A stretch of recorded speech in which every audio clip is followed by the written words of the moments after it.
Hello, everybody, and welcome to the War Room. This one is for the UFC, second fight on the main card. Paddy Pimblett against Tony Ferguson. Honestly, if I could go back a few years to when Paddy was fighting on Cage Warriors in Liverpool, and I could hear myself say that, I wouldn't have believed it. I just never kind of thought these two guys would cross paths. With Tony Ferguson, 1984 he was born, 1995 for Paddy Pimblett. They're different generations. This is a really unusual fight. One of the reasons why I wanted to do a short war room on it is because it's an interesting and strange fight. There's a lot to lose for both of these guys, but also, not much to gain for Paddy Pimblett here. So quick tale of the tape before we get started. So Tony Ferguson, he's 25-9, 26-9 if you look on UFC stats due to the Ultimate Fighter. 20 wins and 3 losses for Paddy Pimblett. So a lot of fights for Paddy, even though of course he's a lot younger. He's been fighting, especially in the UFC level, a lot less. Shorter average fight time for Paddy. He's a very fast worker. He's very good at attacking people ferociously. He can be quite reckless at times and quite chaotic, but I do feel like that is something that's kind of working its way out of his game. He's just always had success by attacking people very quickly. So, you've got to expect him to have a lot of confidence in that type of game plan. 1 inch height advantage for Tony and a 3-inch reach advantage for Tony. Okay, let me quick do a career breakdown just for the record. So Tony Ferguson, 25 wins, 12 by knockout, 8 by submission. Paddy Pimblett, 20 wins, 6 by knockout, 9 by submission. Now, of course, Paddy Pimblett is in a good spot. He's on a 6-fight win streak. He's on the way up, undefeated since he's arrived in the UFC. Tony Ferguson is on a 6-fight losing streak. The last time he won a fight was Cowboy Cerrone back in 2019. He's had an amazing career if you look at some of the people that he's beaten, some of the performances that he's had. But he's had a lot of bad luck in his career for no fault of his own, but also sometimes fault of his own because of the way that he trains. I would imagine that a lot of the time the injuries that he's been struggling with are because of his training practices. He can be quite I don't know. He's got some unorthodox training methods, let's put it that way, and I don't think it's played into a longevity in his career in a positive way. He's really started to kind of struggle in the last few years. And of course, you look at the murderers row that he's fought: Gaethje, Oliveira, Dariush, Chandler, Diaz, and then Bobby Green. Like, most people would struggle and pick up 6 losses on that run. But at the same time, you can just tell by looking at him that he's not the same Tony Ferguson that we saw, taking out Kevin Lee and Lando Venata. Beautiful finish. He's a much older, slower version of himself, which is why there's not much to gain here for Paddy Pimblett. Because of course, yes, he's beaten Tony Ferguson, and to reference, a reference for the old school among you, this is Rich Franklin beating Ken Shamrock. Like, it didn't. Do you know what I mean? It doesn't, like, people are always going to go, yeah, but it's, It wasn't the Ken Shamrock that was back in the early days UFC. This is not the Tony Ferguson that was ready to step into a title fight against Khabib. And this is where it's dangerous for Paddy, because there are still lots of skills in Tony Ferguson's arsenal that can be dangerous. He still knows how to crack somebody with an elbow, and he's still got the willingness to be chaotic, and that is a danger to everybody. Of course, he's got a tricky and challenging ground game, but so's Paddy Pimblett. And because of a couple of the fights that Tony's had of late, when he's been dominated on the ground, I think a lot of fighters will look at him now and go, okay, he's as long as he's not running the show, his ground game's not what we thought it was. And that's no disrespect to Tony. He's always been a fun fighter to watch. But the thing he's always lacked are the fundamentals, the basics. And that goes through his striking game into his grappling game as well. And this is where this is where Paddy can really capitalize, because if he sticks to his basics when it comes to boxing and when it comes to grappling, he can most likely, especially coupled with the fact that he's younger and stronger and, has other things going for him as well. I feel like he's going to be able to beat Tony Ferguson in each range. The striking range, of course, is going to be a bit more chaotic, but I do feel like Paddy's growing in that range as well.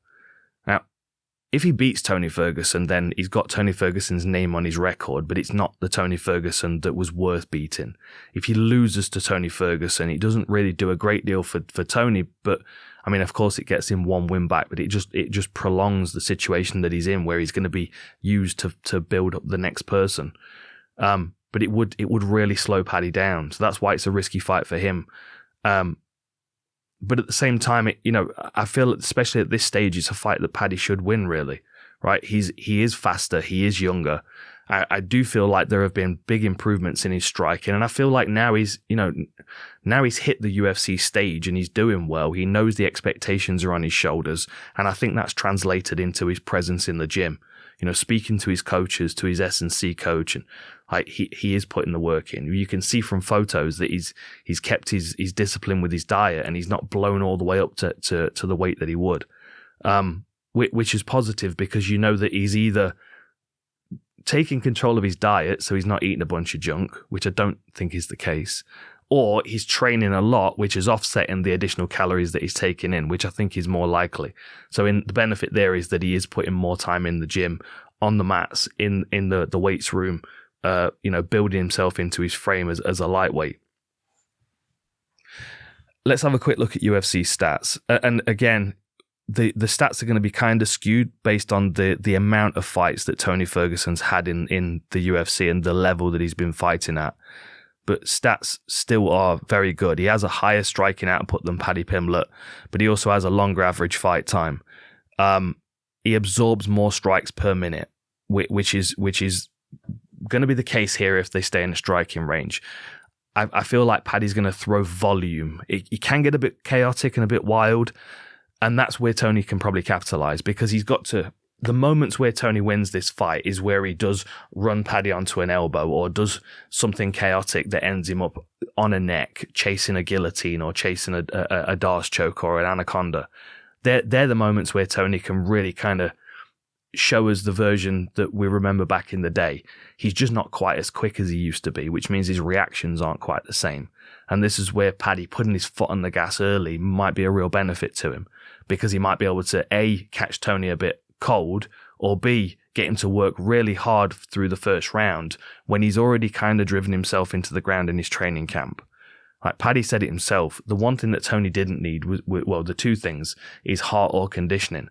Like, he has both of those things. Like, I don't expect his conditioning to be in question at all, but what I am concerned about is that he's done so much with David Goggins this training camp that he might just have nothing left to give when fight night comes around. He would have been much better spending that time working on his boxing fundamentals, working on his footwork. There are things, his age doesn't matter. Like, Bernard Hopkins fought well into his 40s. Glover Teixeira won a championship in his 40s.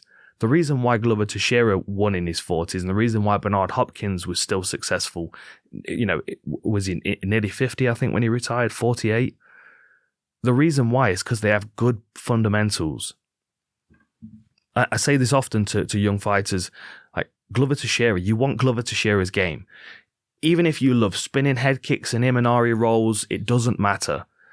If you don't have the Glover Teixeira foundation to fall back on, at some point it's going to bite you in the ass. And that's kind of what I feel like we're seeing from Tony Ferguson now. Now his reactions are starting to slip, and now his ability to cover distance fast, or to maintain a fast pace before he has to take a second and kind of shake himself out and recover. I mean, you've seen the difference between his knee slide in the at the beginning of the fight when he's being announced to the one we saw recently. He looked like an old guy picking up a penny.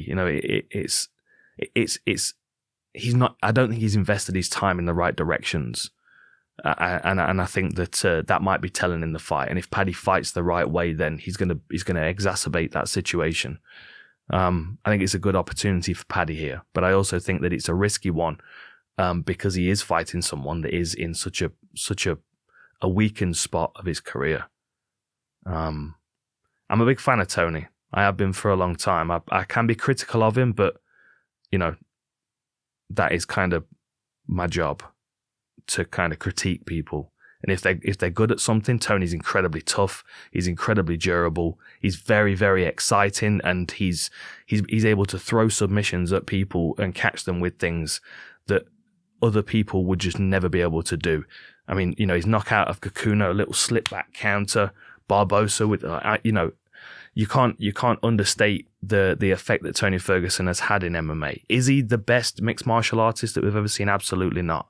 Are there flaws in his game that we're starting to see now he's getting a bit slower? Yes, absolutely.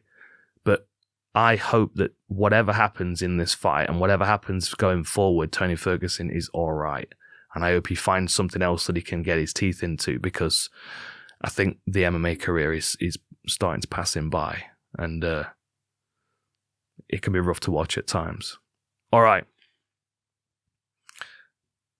Have a look at the stats yourself. You know the vibe in this fight. Tony's been around for ages. I don't need to reel off all these stats to you. They're so different in their UFC careers that the stats don't really apply too much to this fight, I think. This is more about where Tony is at right now compared to what he's accumulated over the years, which is impressive, but I think it might be behind him. And I think this might be another good opportunity for Paddy Pimblett to really show his improvements and his maturity in mixed martial arts. All right, enjoy these fights. I'll see you next time.